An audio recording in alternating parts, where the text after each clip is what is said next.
Could barely see my fingers move. It was moving so fast. Well, watch this one.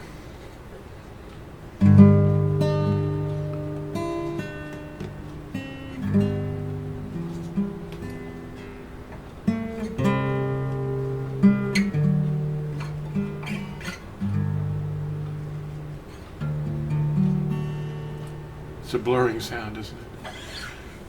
In about 1963, I'd been playing guitar for 2 years, taking lessons from an older gentleman named D. Wells. And one day, I had a regular route I went home on. I took a bus to and from my lessons. And here in Louisville, Kentucky, about 1963, my bus stop was right across the street from a record shop called Vine Records. Vine. Ani Hagafen. Ata Natsarim. Anyway, I was standing there in the sunshine with a fairly new guitar that I just picked up. It was an acoustic. It was a Gibson LGO. And I was right across the street waiting for my bus, and a man walked up who was quite a bit older than me, and his name was Lonnie Mack. And I was very interested in this one song that I'd heard, because I'd spend time in the record shop listening to this song called Wham. Oh yeah. It went something like this. Wait a minute. It went something like this. Anyway, I'm not holding a pick. It's kind of hard to play without a pick. But Lonnie, I didn't know who he was. He was just this old guy. And he saw the guitar case that I had. And he says, "That's a Gibson." And I said, "Yeah." Well, Lonnie liked Gibsons. I found out later. He played a Flying V, I think one of the early models of the Flying V by Gibson. And Gibson guitars were the one brand that my guitar teacher sold. And I bought this LGO. It was an acoustic. It was a nice guitar. It was a bit small. But for my age, I was 13 probably in 1963, because I'm 71 and a half now, and very proud of it. But Lonnie died when he was 74 in 2016. So he was older than me, but he made a real name for himself on the guitar, sort of a rockabilly blues thing. And I never expected that I would look back and remember this, but he played Wham right in front of me. I went, wow. Because he asked me to let him see the guitar, and I said, sure. It's a Gibson. I just bought the thing recently. And he played Wham on this acoustic. Oh, blew my mind.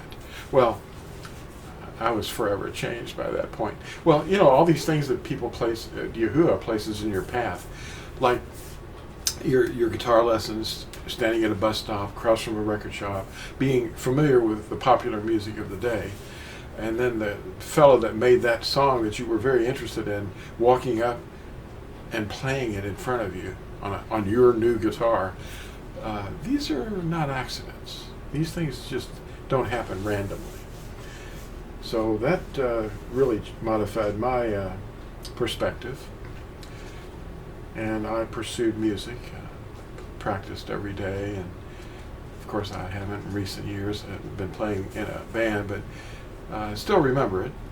And one of the things that we have to remember is we have to practice something else. We have to practice these commandments, the covenant of love. If you can get these into your mind, you wake up with them, you recite them in your mind if necessary, every day in order. And when you rise up and when you lie down and when you sit in your home and when you walk in and out and go along the way, you're thinking about these. And you wear tzitzit, or strings, little cords with blue, purple thread in them that remind you of those commandments, to live by them. And today, I wanted to just quickly read to you Ecclesiastes 12 and what it's like over a period of time. But read Ecclesiastes 11 first, because it tells you about the young man and how the young man should live and what he should be learning as he goes through life. And then in Ecclesiastes 12, he sums it all up for you. And the Prime Directive is given at the very end of Ecclesiastes. Ecclesiastes is a book in the scriptures. And I'm going to show you what it says. Back to Koheleth. Koheleth is a Hebrew word that means convener or caller. Kahal. Koheleth. It means the caller, the big caller. It's Yahuwah. He calls us to repentance. And I'll read this to you in chapter 12. Read chapter 11 first now. And you'll be amazed at what it's going to tell you. Convener, caller, Koheleth. They call it Ecclesiastes. Remember also your Creator in the Yomim of your youth. That's days of your youth. Before the evil Yomim come, and the years draw near when you say, I have no pleasure in them. These are idioms that are following here, and I'll let you know what they mean as we progress through these. Before the sun and the light, the moon and the stars are darkened. That means your eyesight's failing. And the clouds return after the rain. That's the foggy-mindedness. In the yom, or day, when the guards of the house tremble, that's when your hands begin to shake. And the strong men shall bow down. That means your legs are failing. When the grinders shall cease because they are few. That's dental trouble. And those that look through the windows shall become dim. That's your eyesight failing further. And the doors shall be shut in the streets, and the sound of grinding is low. That's where your hearing problems get more severe. And one rises up at the sound of a bird. You're having trouble sleeping. And all the daughters of song are bowed down. That's your voice. It's starting to weaken. Furthermore, they are afraid of what is high and of low places in the way, and the almond tree blossoms. That's where your hair starts changing. And the grasshopper becomes a burden. Any labor is difficult. And desire perishes. Libido fails. For man is going to his everlasting home, and the mourners shall go about the streets.